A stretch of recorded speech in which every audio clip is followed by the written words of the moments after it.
welcome back to another one with us, the Review Bros, and today we're going to be looking at Overdrive Nutrition's pre-workout PX1. It's in the game. EA Sports. It's in the game. Well, PX1 Plus to be very specific. We reviewed previous versions of this and we actually really did like it, so we're excited to see how does this stack up against the previous formulations, how much has it improved, because we're going to be covering all those usual elements that you guys know and love, the taste, price, label and effects, so stay tuned.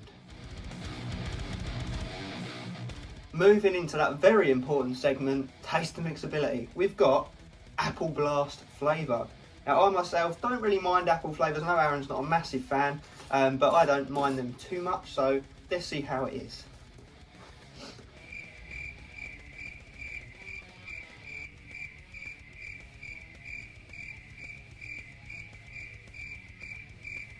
So it says here, take a level scoop, 16.75 grams. So going to be getting out the trusty Review Bro scales and I'll measure that right out. 2 seconds. Much later. Mixing it up. Looks a bit like Listerine.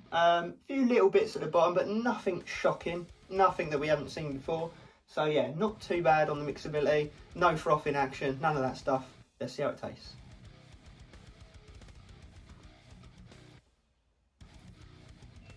Bit of a weird one. Definitely not like your typical apple, but at the same time not bad either. So I think Aaron said he was like a 5, 6 out of 10. I'm more like a 7 or 8. So if we go for like 7 out of 10, I think is very fair. So 7 out of 10 for this flavour.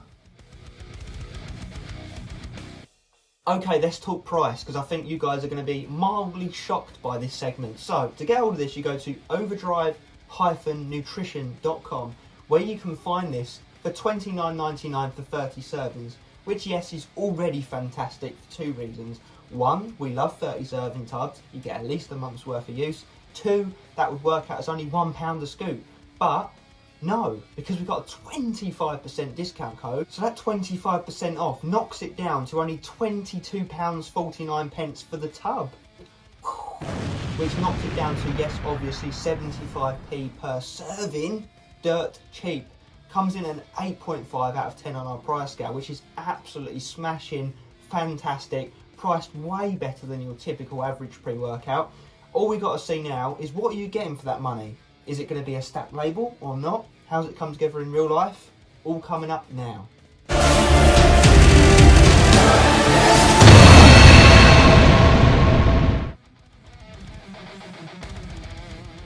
Okay, let's get into that label then, because I know you guys are waiting on the edge of your seat wondering, what do I get for 75p per serving? Is it going to be good? Well, yes, it is going to be good. You'll see the label on the screen right now, so let's get into it.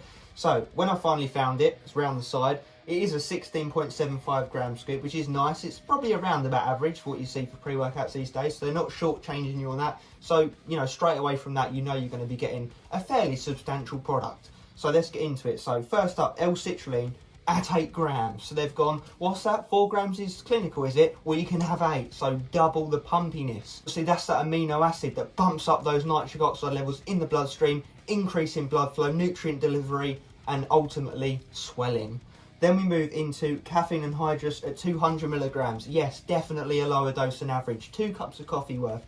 Normally see 300 to 400 milligrams these days. So yes, lower than average. Still enough to get you moving, a little bit more than an energy drink I'd say, but that's that main stimulant that's going to give you that kick, wake you up and get you moving.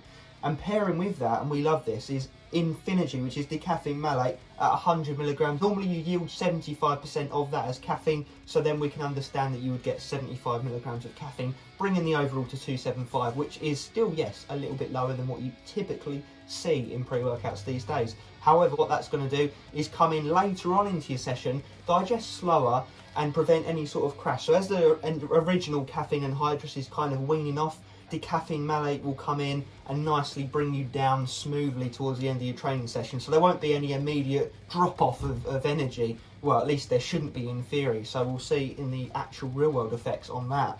Then we move into beta-alanine at 3 grams. You know, 3.2 is clinical, but we're not going to get too angry. It's only 200 milligrams. It's close enough. You should still get the beta tingles, quite obviously, at that dose. But why it's really in pre-workouts is for that endurance. When it builds up in your system, it buffers lactic acid.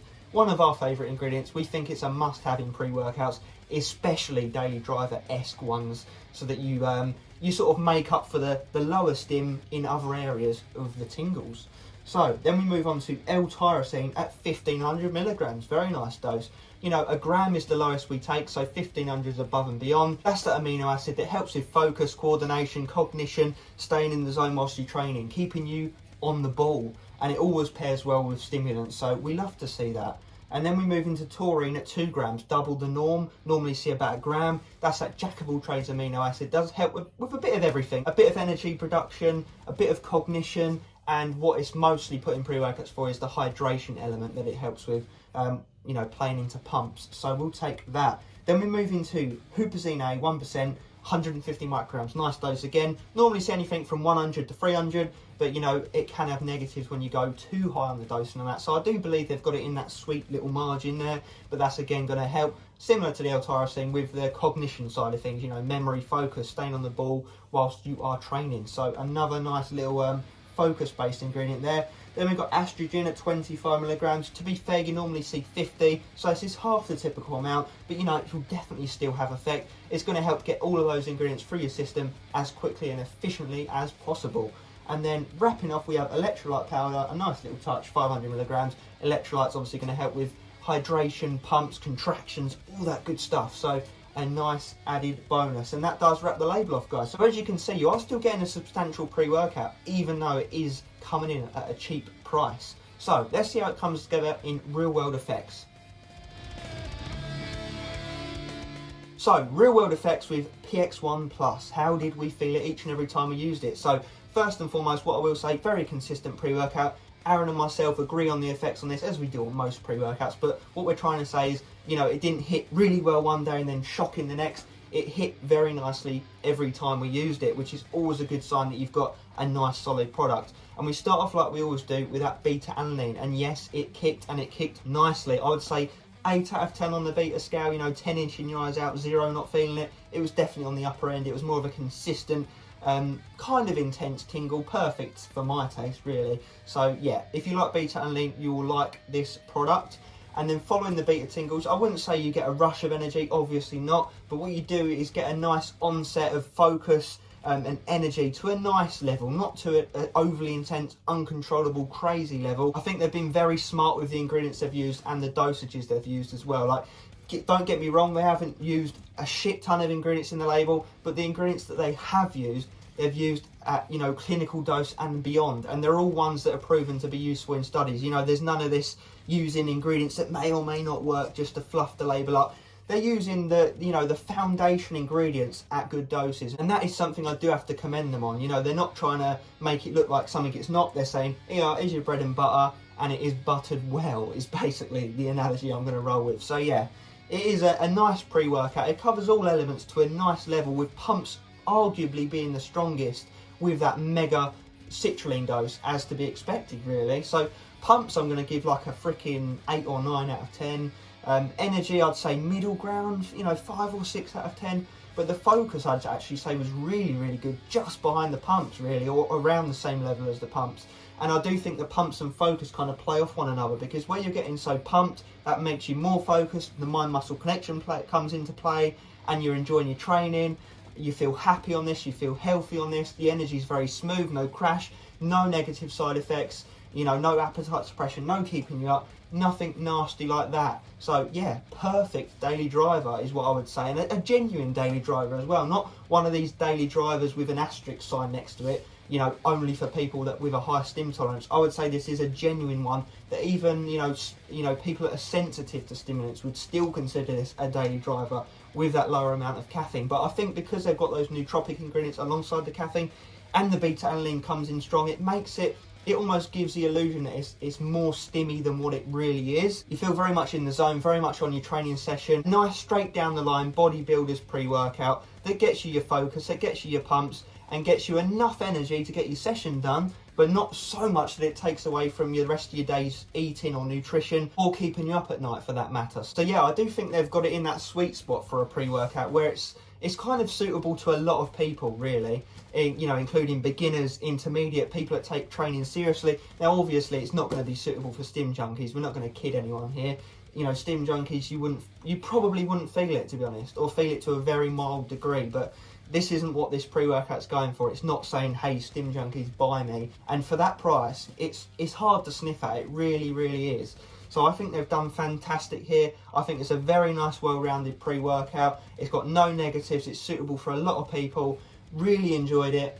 I'm going to give it an 8.5 out of 10, which, to be honest with you, is higher than I initially thought I was going to give it when I looked at the label. I was thinking, yeah, you know, 7.5, it looks all right.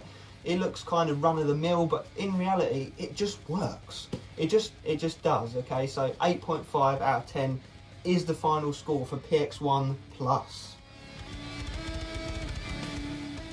Final verdict with PX1 Plus. So how did it do across the board? Well, we start as we always do. Taste the mixability. 7 out of 10 in the flavour we had. You know, the other flavours, for all we know, might be nicer. But 7 out of 10, you know, above average. Definitely doable. It's not horrible by any means, so you will not struggle with the flavour. It just wasn't, you know, incredibly outstanding or anything like that. So 7 out of 10, you know, fair enough, doable. Then we move into the price and priceability, and it come in at 75p a go, or only like 22 quid for the tub, 30 servings. So fantastic, and it come in at 8.5 out of 10 on our price scale. Really, really well priced. Like, I don't even think that score does it justice, really. So then moving into the effects, we gave it an 8.5 out of 10. It impressed us, it performed better than even the label looks. Suitable for beginners, intermediates, people who take training seriously but not Stim Junkies. Definitely the ideal daily driver in our opinion. But we want to know your thoughts down in the comment section on this pre-workout. Would you consider a lower Stim daily driver-esque pre-workout like this? What do you consider your ideal daily driver? All that usual stuff, let us know. And as always, stay stimmed.